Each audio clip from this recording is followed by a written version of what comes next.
তবে দেখেন চাপাইকে আমি ভালো না বাসলে দেখেন যাব কোথায়। রাত প্রায় 12টা বাজতে গেল, মানে একজন লোকের মাঝে বিরক্তি কোনো ভাব নাই। এটাই হচ্ছে ইসলামের ভালোবাসা, ঠিক কিনা বলে?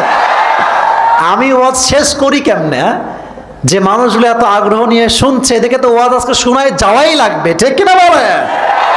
আচ্ছা, এবার look at my two hands, ডান হাত বাম হাত দেখেন। আল্লাহ বলছেন ফামান ইয়ামাল মিসকালা যাররাতিন খায়রান ইয়ারা ওয়া মান ইয়ামাল মিসকালা যাররাতিন শাররান ইয়ারা। আরেক আয়াত, ফামান সাকুলাত মাওয়াজিনু ফাহুয়া ফি ঈশাতির রাদিয়া ওয়া আম্মা মান খাফফাত মাওয়াজিনু ফাউম্মুহু হাওিয়া। এবার আমার দুই হাত দেখেন, এবার আমি বাংলা বলছি আয়াতের ট্রান্সলেশন। দুই হাত দুই দিকে, ডান আমল বাম আমল। আল্লাহর হিসাব কত সহজ, প্লিজ ট্রাই টু আন্ডারস্ট্যান্ড, বোঝার ট্রাই করেন। আল্লাহ বলছে বান্দা তোর আমল যে এরকম হওয়া লাগবে, ইটস নট লাইক দ্যাট। তোর নেক আমল যদি একটু ভারী হয়ে যায়, একটু, একদম কিঞ্চিত পরিমাণ, যদি এক ভাগও ভারী হয়ে যায়, আমি আল্লাহ তোর জন্য জান্নাতকে ওয়াজিব করে দেব। দেখছেন কি সুন্দর হিসাব? আমি ভুল বলছি না, কোরআনের কথা। ফামান সাকুলাত মাওয়াজিনু, 100 ভাগ আমল যদি মাত্র 50-এর 1 ভাগ বেশি পান, 51 যদি হয়ে যায়, আপনার জন্য জাহান্নামের খাতা থেকে নাম কেটে আল্লাহ আপনার নামটা জান্নাতের খাতায় লিখে দিবে। সুবহানাল্লাহ পড়ে। তবে একজন বান্দা কিয়ামতের দিন এমন হবে যার আমল নামা সমান সমান হয়ে যাবে, ডানেও 50 বামেও 50। তার লাগে আর কয় আমল? চাপাই নবগঞ্জের ভাইরা বলেন দেখি। বাপরে, মারাত্মক অ্যাক্টিভ। লাগে কয় আমল? সে বলবে আরে কোনো টেনশনই নাই বে, এদিকে মা আছে আমার, মা দিবে। কি গে মা দিবি না? না দিব না। তুই কে? এ সত্য কথা। মা চিনবে না, বাপও চিনবে না, বউ চিনবে না। যুবক ভাইরা কথা ঠিক কিনা বলো? একদম সোজা অস্বীকার করবে। কে তুমি? কই থেকে আসছো? আসলে যদিও এটা একটু মজা করে বলে ফেললাম, বাট কথাটা কিন্তু খুবই সেন্সিটিভ। মা চিনবে না মানে এটা মানে হৃদয়ে কেমন যেন একটা দাগ কাটে আমার। মানে আমার মা আমাকে যে কত ভালোবাসে, এটা I can't express the love of my mother. প্রত্যেকের মা প্রত্যেককে ভালোবাসে, আই নো দ্যাট। বাট এই মা যখন বলবে যে আসিফ তোকে আমি চিনি না, এটা আমি কেমনে নিব? বাপ বলবে কে আসিফ? আমি চিনে থাকি, এখান থেকে বের হয়ে যাও। একটা আমল চিনবে না। ছোট্ট একটা ঘটনা মনে পড়ে গেল। তো ওই বান্দা বাপ চিনলো না, মা চিনলো না, কেউ চিনে না, হতাশ। একটা আমল কি কোথাও পাবো না? হঠাৎ করে একজন যুবক আসবে, এসে বলবে এই ভাই কি হয়েছে তোমার? টেনশন কেন তোমার এত? বলে ভাই সব ঠিকঠাক আছে, জাস্ট একটা আমলের জন্য আমি জান্নাত পাচ্ছি না। ওই যুবক বলে ভাইজান টেনশন নাই, ওই একটা আমল আজকে আমি আপনাকে দান করব। জোরে সোরে সুবহানাল্লাহ পড়েন আপনারা সবাই। তো সে বলবে আরে তুমি কেন দিবা আমাকে? তুমি কে? কই থেকে আসছো তুমি? বলছে ভাই আপনি নিবেন কি তাই বলবেন? দাও দাও দাও, লাগবে আমার, দাও জলদি করে দাও।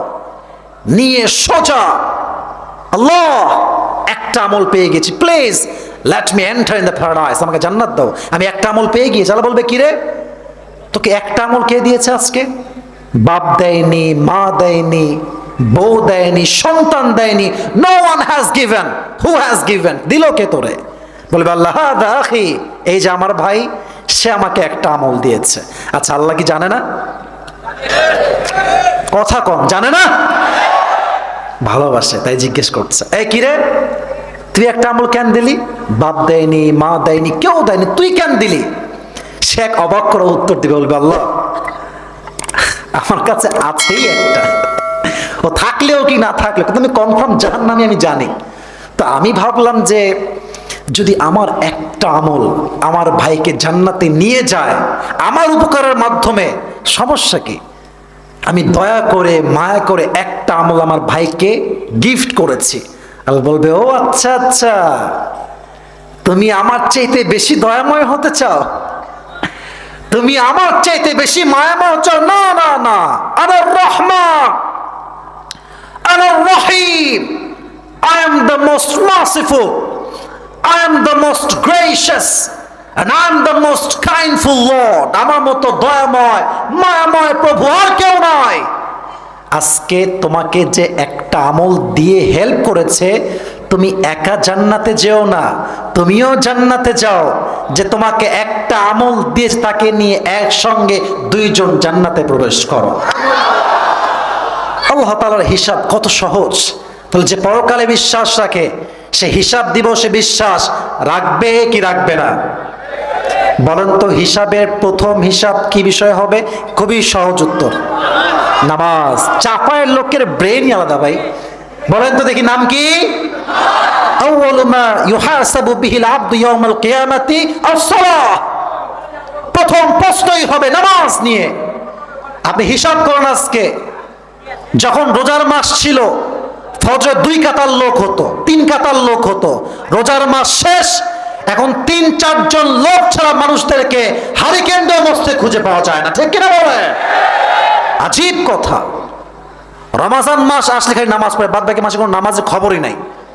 আমাদের ইসলামের দ্বিতীয় খলিফার নাম কি, কে বলতে পারে? জোরে বলার নাম কি?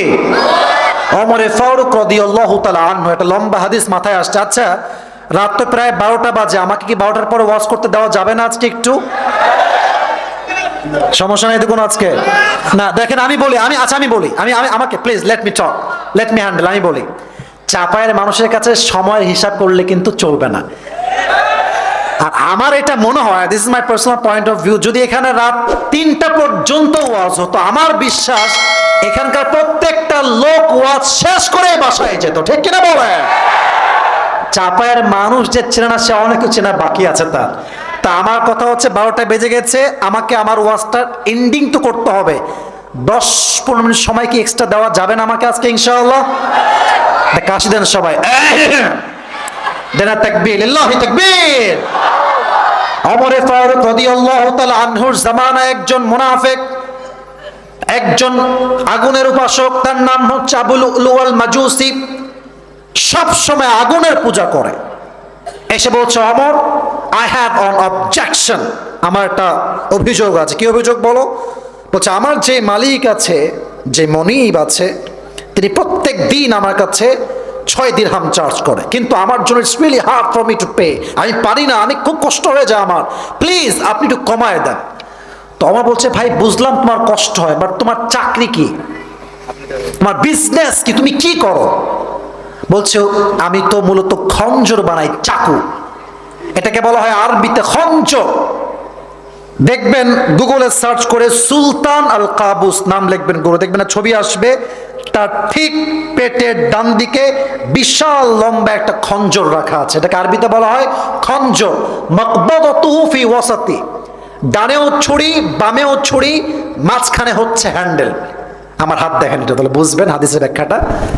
এটাও হচ্ছে ছুরি, এটাও ছুরি, এটা হচ্ছে হ্যান্ডেল। এটাকে বলা হয় আরবিতে খঞ্জর, ছুরি বা চাকু। বলছে, তাই নাকি? তুমি তো অনেক ধনী ভাই, এই মদিনায় খঞ্জর কেউ বানাইতে পারো না, তোমার তো 6 দিরহাম নয়, ইউ শুড বি চার্জ 10 দিরহাম, তোমার তো 10 দিরহাম চার্জ হওয়া দরকার।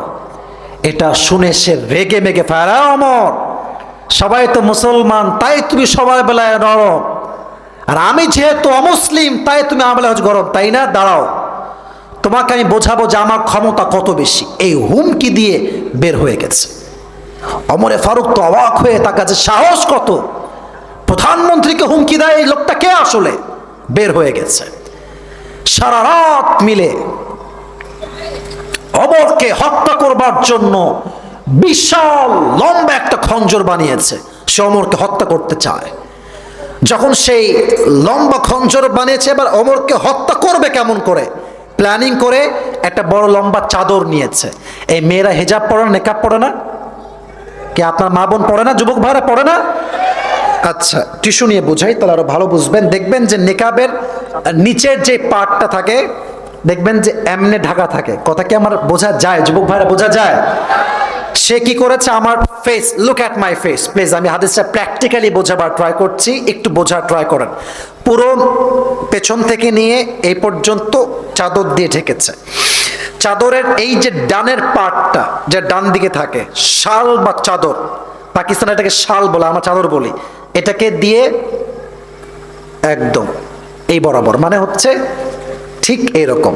আর ওপরের যে পার্টটা, এটাকে নামিয়েছে এই যে ভুরু বরাবর। দেখা যায় কিছু? আর শুধু কি দেখা যায়? চোখ।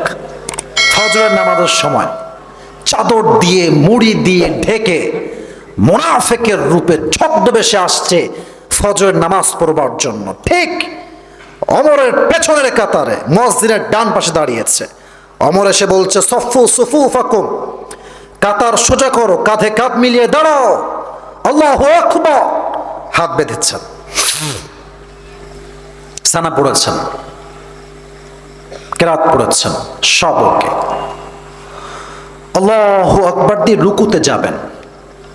অ্যাট দ্য সেম টাইম যখন রুকুতে সে গিয়েছে, পেছন থেকে সেই মুনাফিক তার চাদরটাকে ধরে এমনি উড়িয়ে দিয়েছে। আর please look at my body, আমার পুরো দেহকে ফলো করেন, আপনি আমার হাদিসের ভাষা বুঝবেন, একটু ফিল করবেন আর কি। প্লিজ একটু আমাকে দেখেন হাদিসটা বোঝার জন্য। এই হচ্ছে ছুরি, এটা হচ্ছে হ্যান্ডেল, ডানেও ছুরি বামেও ছুরি। ওমর যখন রুকুতে গিয়েছে, পেছন থেকে সে দৌড়ে এসে ওমরের পেটের এই নিচ থেকে, পেট দেখেন, don't look at my face, look at মাই বেলি, এই যে পেটে, এখান থেকে শুরু করে এমনে একটা, আবার এমনে, আবার এমনে, 3টা পোঁচ দিয়েছে ওমরের পুরো পেটের এই জায়গাতে। এত ধারালো ছুরি, হাদিসে আসছে 3টা স্ট্যাবিং এ, 3টা চাকুর পোঁচে